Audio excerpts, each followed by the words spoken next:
It is said that when one looks into the abyss, meaning no thought can help you escape, no action can help you escape, no feeling can help you escape.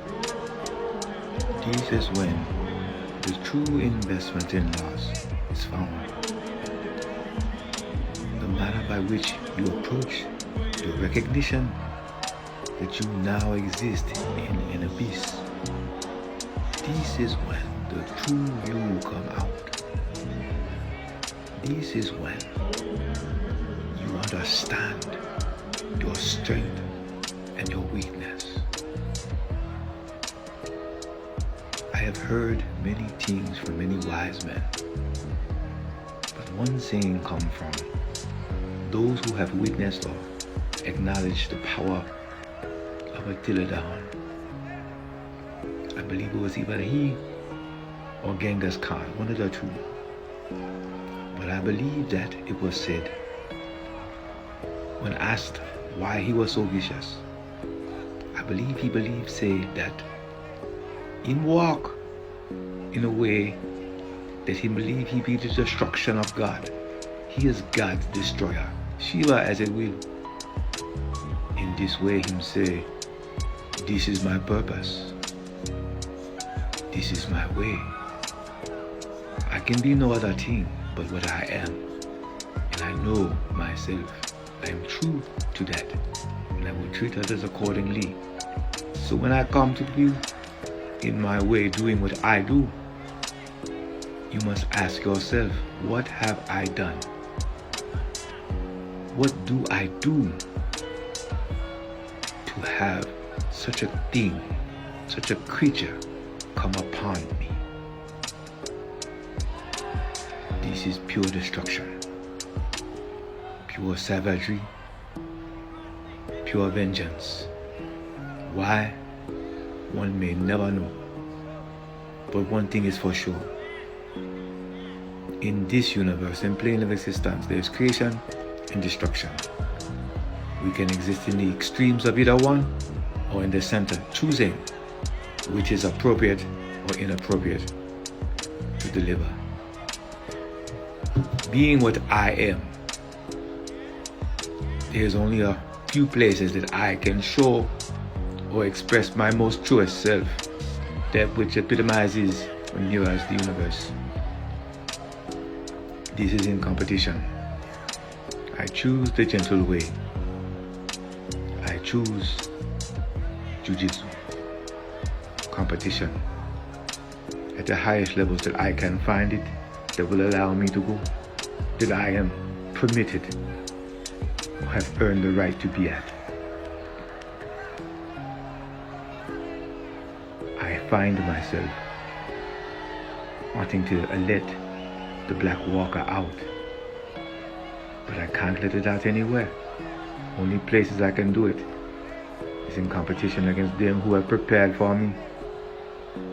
They can survive this, few others can. Being a senior and knowing how to do the most basic aspects of this beautiful discipline, I bring to you this video to explain a state of mind and the process by which one can find his most inner self, the part the most savage and the most intelligent, the most calm and brutal, the most compassionate and humble. I am G Singh from Temple Underground Internal Boxing and Brazilian Jiu-Jitsu School. Nancy Indelele Yetu. Zulu Bantu for This Is The Way. Ours is a martial energetic system. It is a system because it does include weapons. But at the heart, a weapon is nothing more than an extension of one's being. Martial energetics begins with the sunbow. The gathering of essence, the refining of that essence into energy form, That is what I am doing here. I am taking the essence and refining it into an energy form of my body. Connections. Breath and the heart, or the lungs and the heart, are connected. If the lungs feed the heart a control, is beating based on movement or intention, then the mind can be controlled. The mind always wants to search for more new things and change. This must be stilled. Breath and heart circulation of blood allows this to happen. Mind and emotion are connected. Emotions are spirits. They come to influence us to do things in the extreme of modal behavior. Modal behavior is things that we think, we feel, we do. They want to make us execute in the extremes of this. Control of the breath and the heart allows this not to happen. Therefore, the intended spirit of each emotion is exercised. Only thing left is the energy. This is how we make our forms pure in that which is from our intention and not the intention that comes from the emotion. If the mind is controlled through breath and blood and heart, emotions are controlled. If emotions are controlled, then the body can be controlled. The body is controlled. Body and spirit are connected. The body is the vessel by which we are able to allow for spirit to come in. The spirit is controlled by us. Its energy is what we look for. Kalunga and Golo Jujitsu are Bantu words meaning Kalunga, change. But I have spoken of so far. I cannot change these things in me. Ngolo, energy. Jujitsu. Ju, the mystical. Ji, instrument. Zu, storm. The mystical change energy of the storm is Kalunga and Ngolo Jujitsu. Mystical change energy instrument of the storm. This is how we are able to be what we be, do what we do, feel what we feel. The positions you'll see here in the yoga form are positions that we need to do in our grappling techniques. The video that you're going to see today deals with how these energy forms can be used in the execution of the gentle way, which the Nippon martial masters call Jujizu. Jujitsu was the complement of the samurai, the unarmed discipline of the samurai, that the Brazilians took to a new level of experience in discipline and skill. Many believe one can use strength in Jiu-Jitsu, and I believe that is true. In certain situations, it is possible, but Jiu-Jitsu, as spoken by an old generation master who was an American, he said, Jiu-Jitsu is not about who wins. It's about who's left standing. This is true in the promotions. This is true in fighting. It's about survival. How one can survive in the worst possible way or worst possible situation. Being dominated by a person bigger, stronger, faster, or younger, and intent on harming you. And you are in a submissive position. Funny as that be, when one practices Jiu-Jitsu, it is not the control of the other person that you do. It's the control of yourself in these situations that allow for you to find a way out. The victory is in survival. To dominate your opponent is something which is optional. once you have put them in a position of doubting their ability to execute strength, execute flexibility, execute energetic breathing, execute martial skill. This, as you can tell, even by its explanation, is very difficult to do, to even contemplate. One would think one's ego would be huge to think one can handle an individual bigger, stronger, faster than half their age. But you can do it. There's a science to it. The science is in the control of yourself and making sure the other person is out of control. This necessitates an investment in loss. Loss of ego, loss of weight, loss of weakness mentally, physically, and emotionally. This is the way. In this video, you will see a person here named Steven. He is a paid member of Temple Underground, but he is not my student yet. He has been trained how to beat me over the last couple of days. I trained him in how to transition, and then I put myself in a position that he can overpower me. My job is to escape. He is bigger, stronger, and faster, and this particular video portion is the end of a almost 3-hour session. It's the last part of the session before he is humbled enough to ask me how I am able to do the things I am doing. As you can tell, he is much bigger than me. Of course, he is half my age. He actually practices and has been practicing for over a couple of years. Perfect calisthenics. He does hundreds of push-ups a day, hundreds of squats a day, sometimes with resistance on those. He is 34 years old. I am 62. This is truly a test for him, and he is very respectful, by the way. He did not come to show me what him know. He actually came to learn, but deep inside he feels he is superior, and he should be. He is physically superior. And so he does not really believe that I can really hurt him or even overpower him. He does believe that he can do that to me, and he comes with much fighting experience. He has fought a lot. So how do you deal with a man like that at my age? Well, you're watching me do it. The first thing is not to control him, but to control myself. As you can see here, he is in all the beautiful positions. He started out mounted, or back mounted. He was able to, when I tried to escape, move faster because again, I controlled me, not him.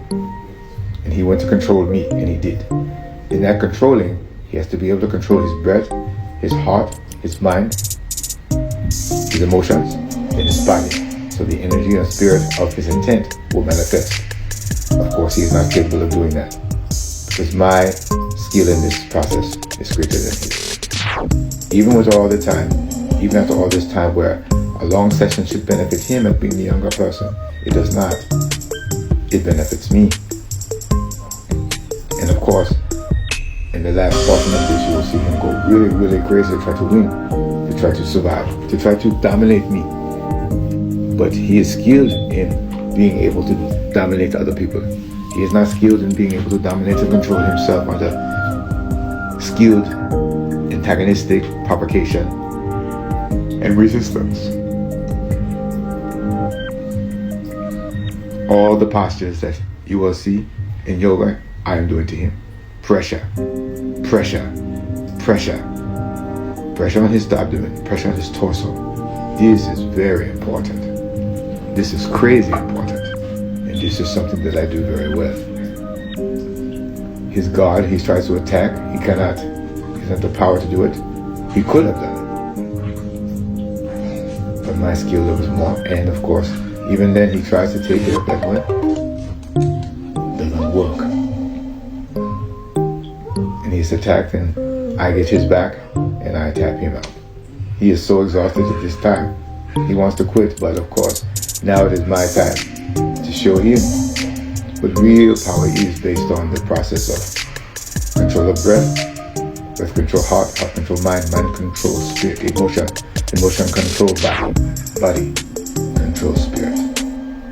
And then you can submit him by submitting yourself.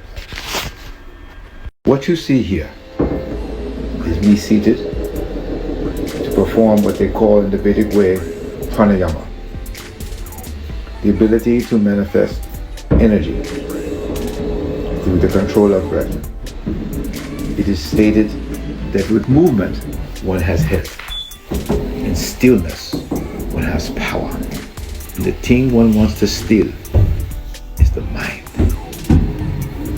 To focus it in the way called the samatha, focused attention on the breath, controlling how it comes in and out. More than water, more than food. Air is life. Therefore, if you control air, you control life. I go one further. If you can control one's breath and heart, you can control one's mind. If you control the mind, you can control the access to all the powers a human being can have. If the mind is controlled, emotions can be controlled. If emotions can be controlled, this is the connection between man, earth, man, and heaven. You control all of these. The nostrils, alternate nasal breathing. If you control the left nostril, you control the cooling of the body. You control the restorative powers of the body. Immunity, digestion, rest, restorative essence. This is controlled by breathing out the left nostril of the body. Okay? In this sense, the right nostril of the body, which is the other side. Okay, which is the side you first saw. That side controls all energy, action, vigor, power, the ability to want and need to eat. All of these things are on the right side of the body, of the nostril. Controlling either one of these things are important.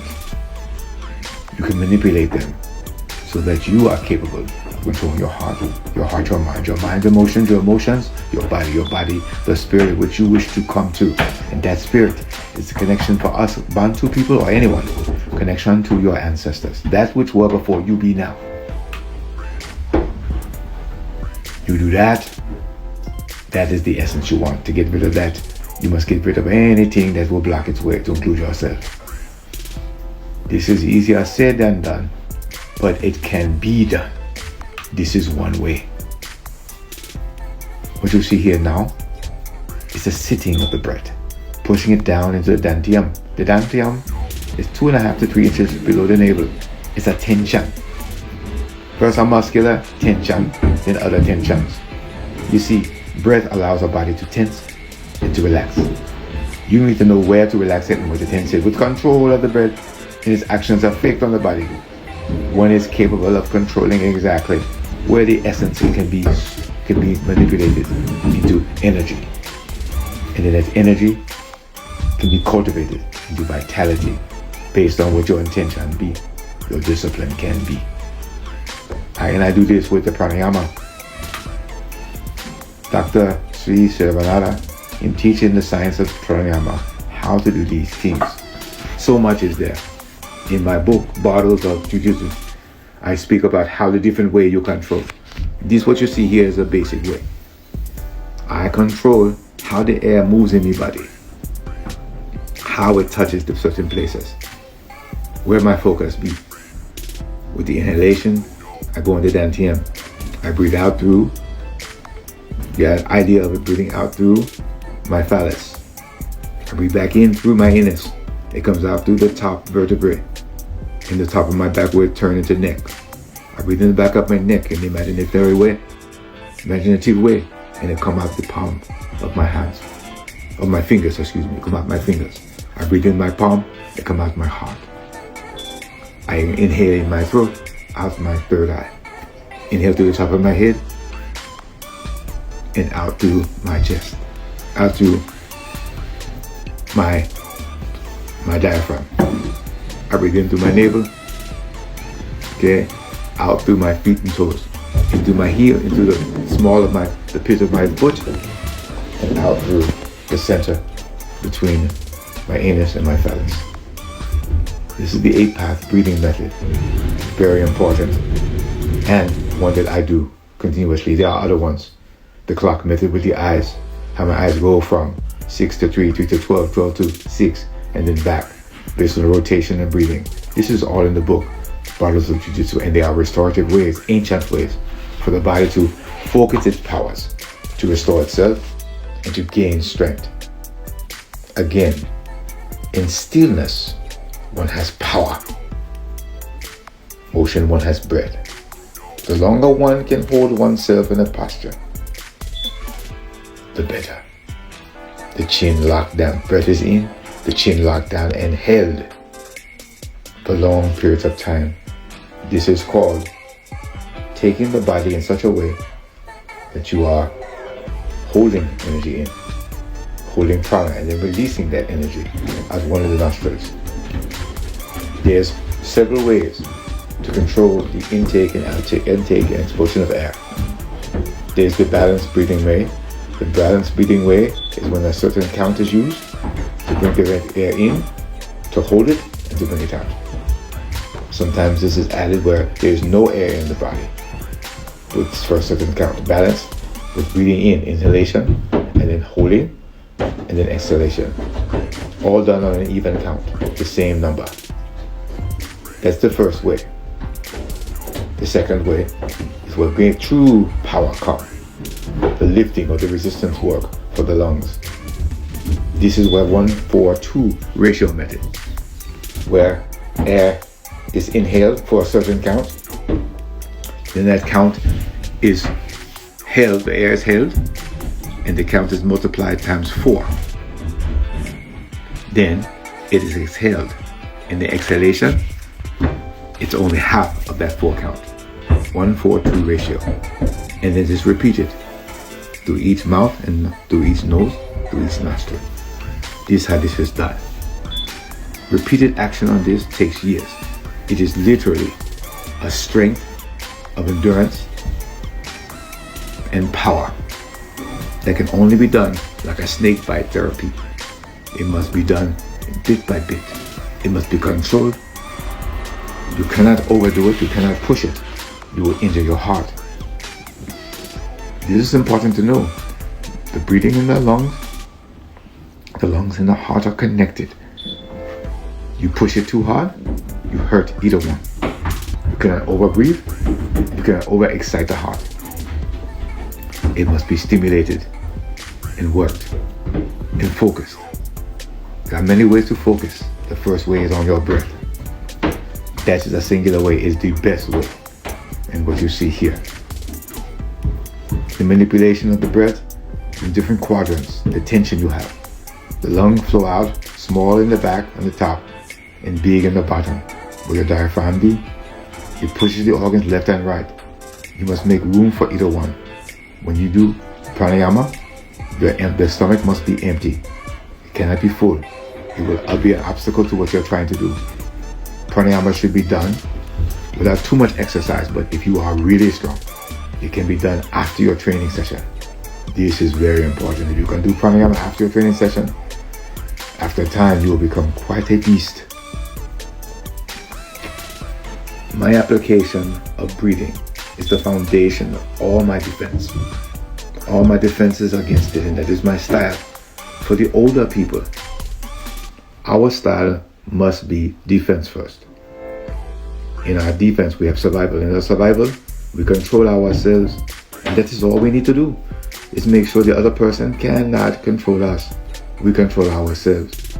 Even if they kill us, we are even in control of that. This is important.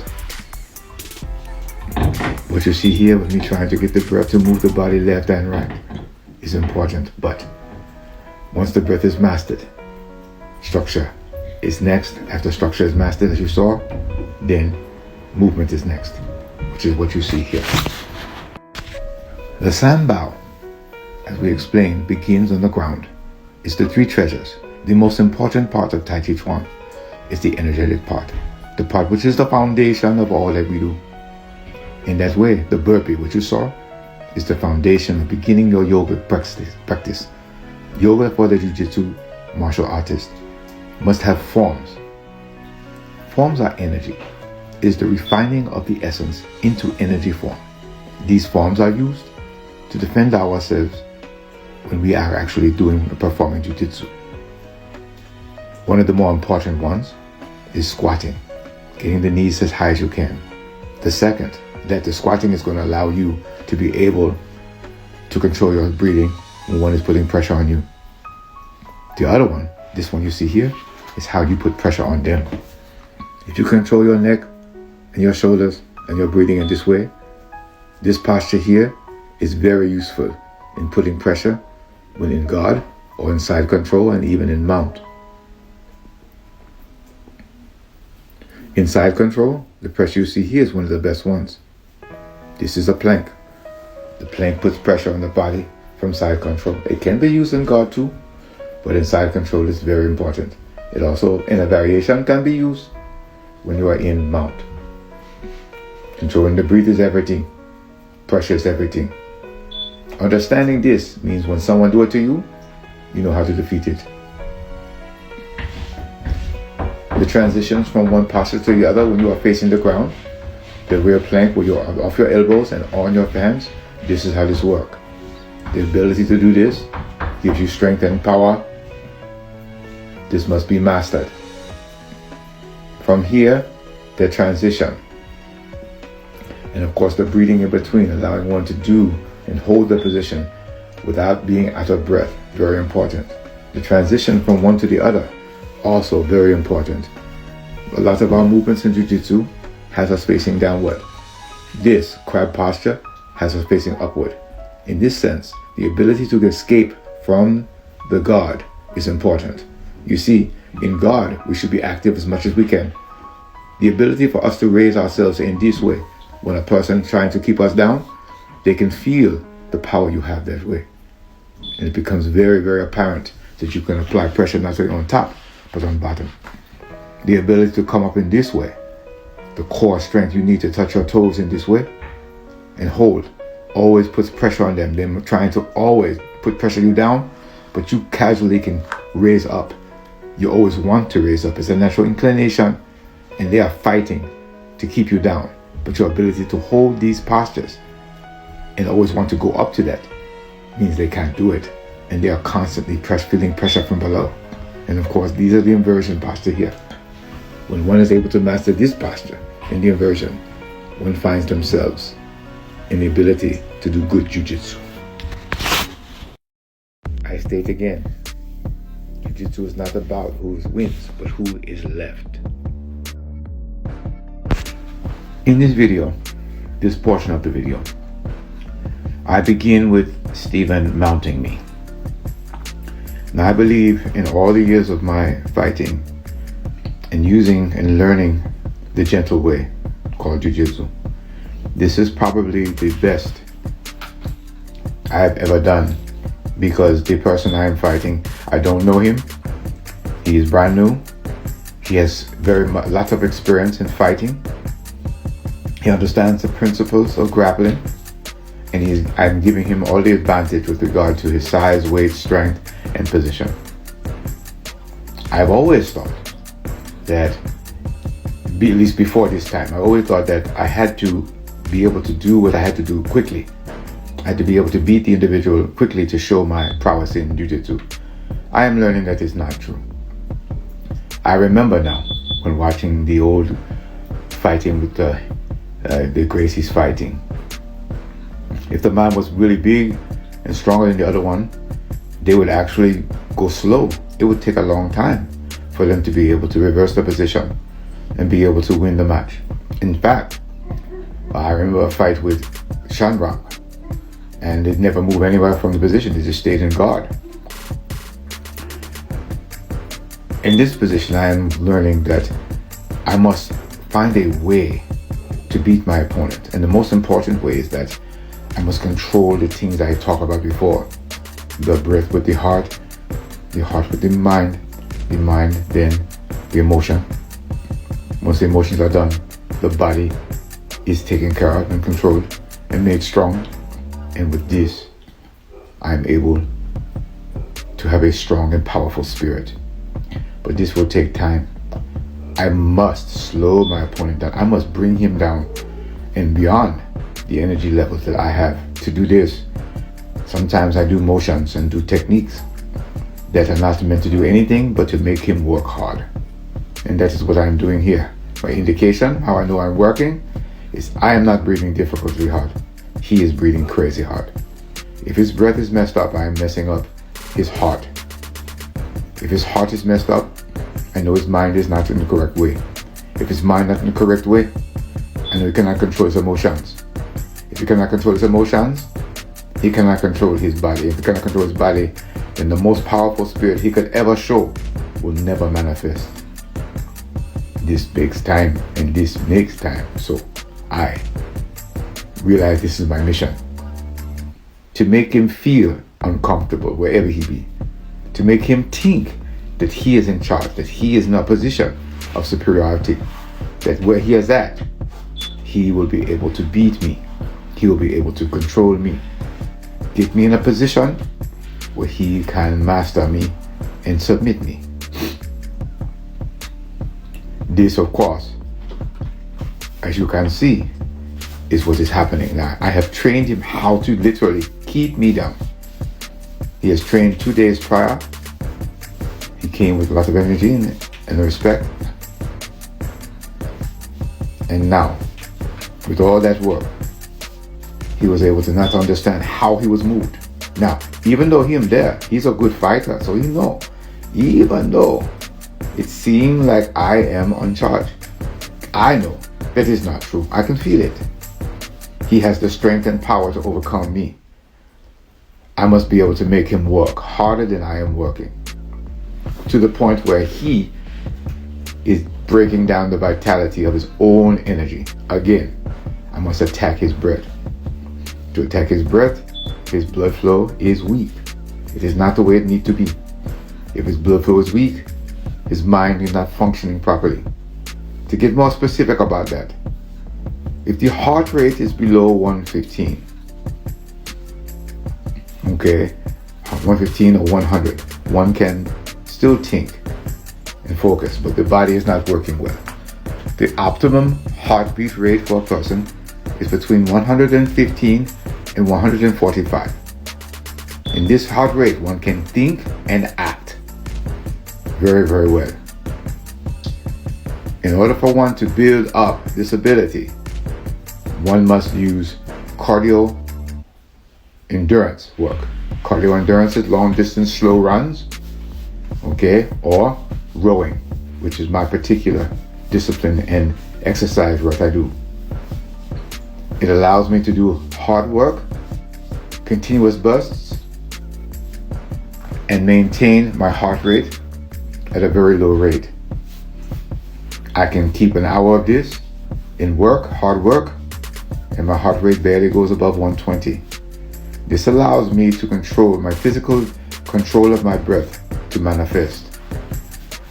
I don't worry about him. I need to attain the postures. Right now, pressure. I am pressuring. I cannot flow yet.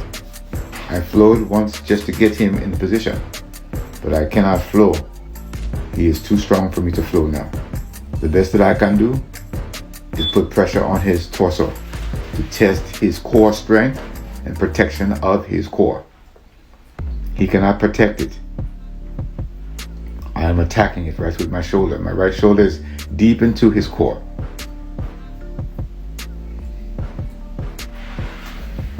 Sometimes I push. Now when the push right here, you see me pass the guard. It was a pressure gas pass on the guard, and I got the pressure pass. Okay?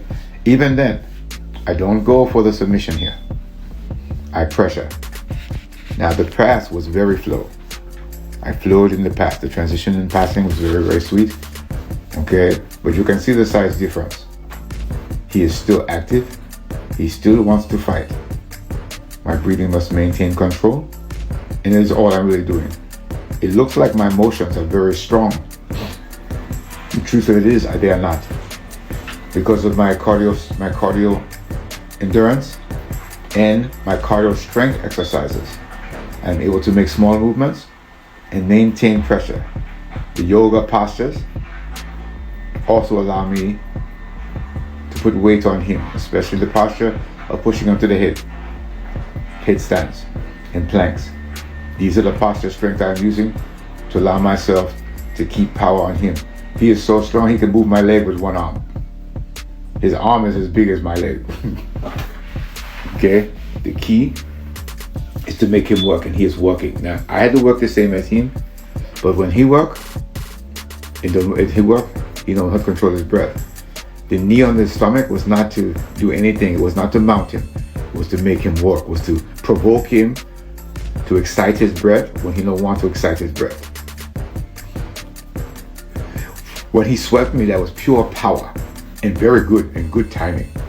But he did it though. Okay? He had to push me over. I allowed myself to come over. I knew it was eventual, and I knew he would work hard to do it. My job again was to make him work.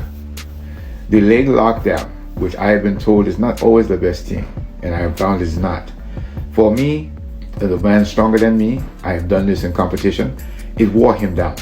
I did not have time in a competition to have that mean something, but in something like this, it worked out well. So, I go for this, and I push. I'm not going to sweep him. This is not even about sweeping him. It's about making him work so hard. So I do the leg work, I lock his leg down, and I make him push to try to think he needs to stay in superior position. Okay? Do not allow him to transition with any type of true power. If he does transition, if he does actually pass my guard, good. He'll be so exhausted. That's all he'll be able to do. Again, you can see the size difference between him and me. It's amazing. And then of course he is half my age. Here it seems he's trying to put pressure on my stomach. He cannot do it. He's doing it actually. But I am controlling my breath. I'm controlling my heart rate. And because I have good cardio strength and cardio endurance to enmesh and to augment my skill, I am pushing on pressure points. Right now, I am pushing on the pressure point of his lymph nodes to further weaken him. I'm just pushing and provoking him to lock down on my head. Now he's trying to choke me out with that move. I showed him how to do that. Okay? But it doesn't work. He becomes frustrated. I move from one lock leg to another. I try to pull if it works. I try and do a pass, a deep pass. He controlled my head. Okay? And of course, when you're in a pass situation like this, you should never let the person control your head. But in this position, in this way, I don't care. Him controlling my head, he working harder than I'm working. I can control my breath, so there is an exception. I'm now pushing on his liver, okay, making his liver work harder. I'm pushing, attacking the throat. I'm learning that there are two, as Danica said, there are two places to turn a person off, the chin and the throat. I attack them both. The body will go into overdrive to try to protect itself unless it is trained, protect itself from being attacked in the throat. Again, loss of control of breath, loss of control of the heart rate. Mind cannot work correctly. And he is in a position now where he can still stay on top. Again, I am not, if I pass it there, if I'm able to sweep him, good. If not, no problem.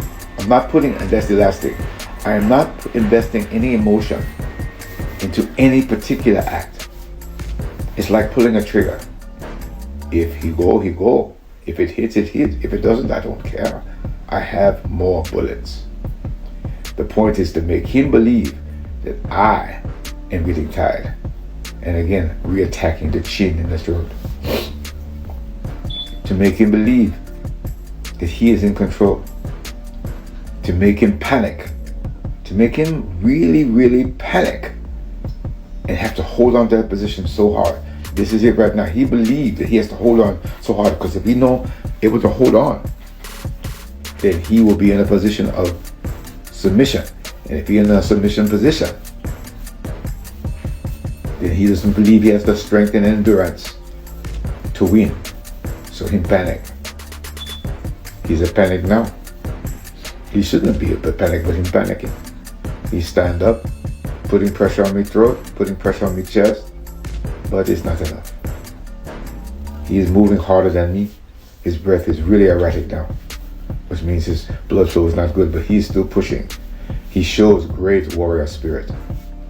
I'm able now to do something, to begin something that I wasn't able to do before, which is the iron hook, which is taught by Professor Adisa and Banjoko. And I'm trying to work the iron hook right now, but he is so strong.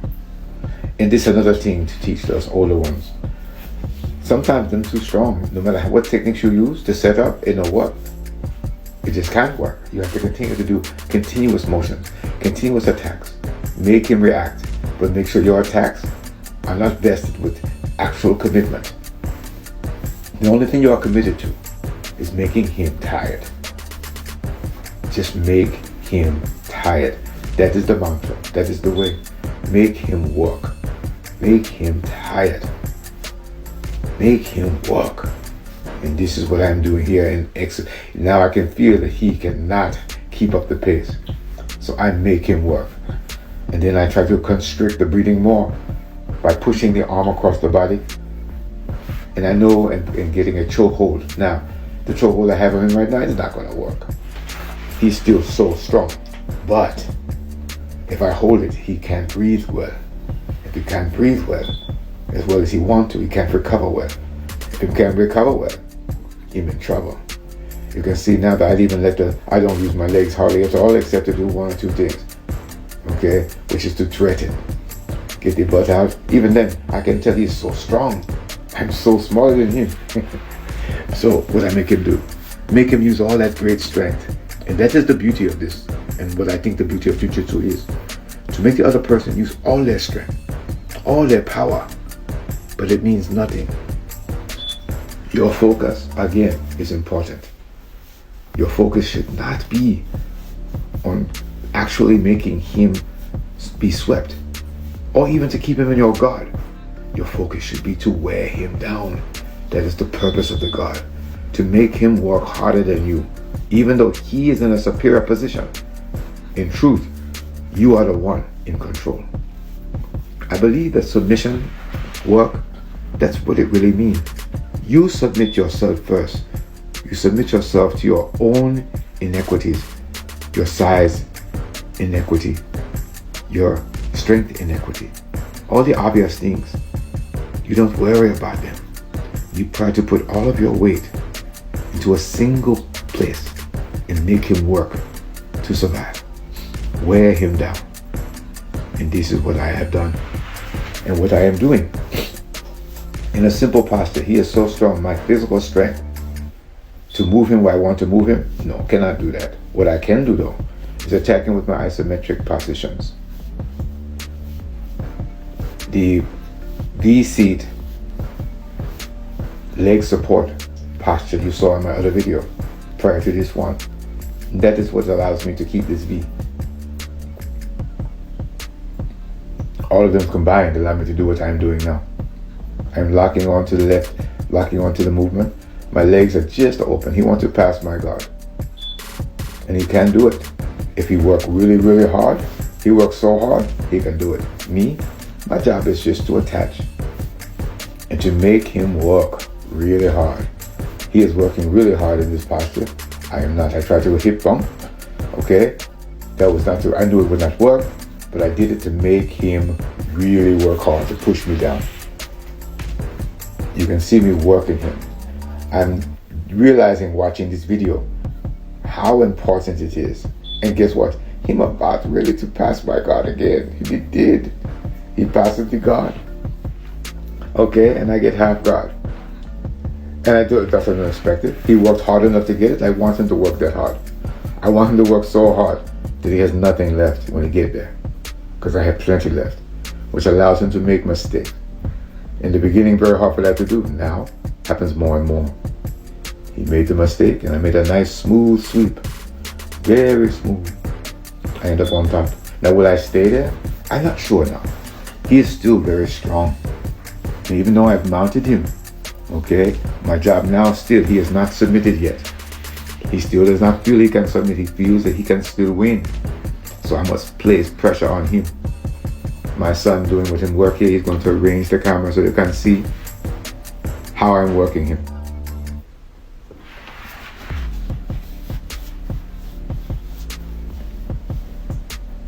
My job here, again, is to put pressure on his chest and core and pressure on his throat. In truth, he is a very strong man. To have someone do this, attack his breathing in this way, and for him to go on so long without training how to train the breath at all. Just to have some little guy, little old man, hold on to him and pressure him like this. Okay? It's amazing. Again, I make him carry my weight. I know now if I don't push his arms down that he's going to be able to sweep me. But it doesn't matter. My job is to make him work, and he does. He works very hard.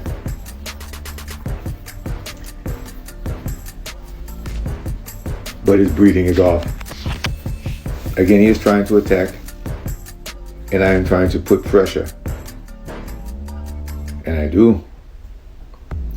Lots of pressure on him. His arm is over his head now. Even with all of this, he is still, look how strong he is. This guy is amazing. I really take my hat off to him. He's going to be such a great champion. Again, he's pushing. And the other thing is, we are at the Temple Underground. We really work hard at being able to control an individual from the mount position. Okay? We don't go for that. The whole idea is not to go for any submission until the body is dead. Until that person cannot move at all. Until they are so tired and they're trying to get by. We rest our interest in loss by practicing positions where we know, we actually know, we cannot, no, there should not be a way for us to get out. And the other person knows all the techniques to stop it. We work that. Here, I am working and pressing. Look, I am really pushing down and putting a lot of weight on his core. But guess what? He's still going to be able to sweep me. He's going to be able to power his way through. He's gathering his strength right now to power me through. And he does really, that's an awesome work. That's just awesome work right there. Okay? I mean, I could not even do that myself. But I think I tell him now, I hope he has a lot of energy and strength to survive this. Okay? I hope he does, because if he does not, if he cannot have no energy to come back, I'm going to turn him again. Again, I pressure. Now I think I have him in a, yes I do. I have him in a gift wrap from the top. And he is easily turned and pressured that way because he cannot breathe. So his idea, actually, he turned himself. I know turning to get to be able to breathe. He just kept turning over. Now he wants a break. But of course, in our gym, okay, if you put that much time in trying to beat a person, there's no break. You keep walking. And of course, we do work more. Starting from the position we left in, I work him some more, and I do believe at this time he has done. The grapevine is put in, and there's nothing for him to do but to suffer. I think the most important thing about watching this video as an older person is this is a blueprint in strategy, tacticality, and how an older person who is skilled and conditioned can beat another person technically without being dominant the whole time. Indeed, domination begins when one controls oneself. Then you don't even have to do any real submission to them. Pressure alone